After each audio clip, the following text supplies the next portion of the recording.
When I was growing up, what I would always find myself reading about was climbing. I just thought that these guys were like heroes. You know, they just did these superhuman things. I kept gravitating towards the mountains, and the more I got into it, the more I was fulfilled. It seemed like one of those things where the more I gave, the more I got.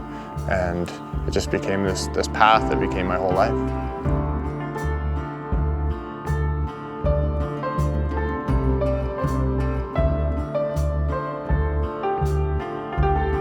My name is Steve House. I'm a Patagonia climbing ambassador, which means I get to go climbing quite a bit, and in the process I get to test and develop new clothing and equipment.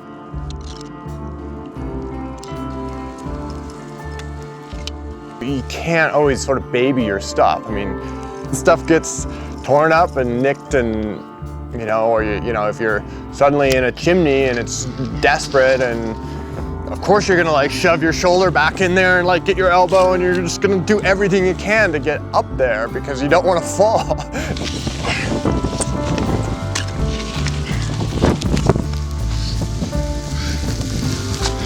Most of my climbing happens up in the Himalaya and Karakoram ranges, Alaska range, Canadian Rockies in winter, and pretty extreme environments, cold, snow, wet. And for me, clothing is a really important part of my equipment. It's actually, in a lot of ways, it's absolutely necessary to exist in the environment.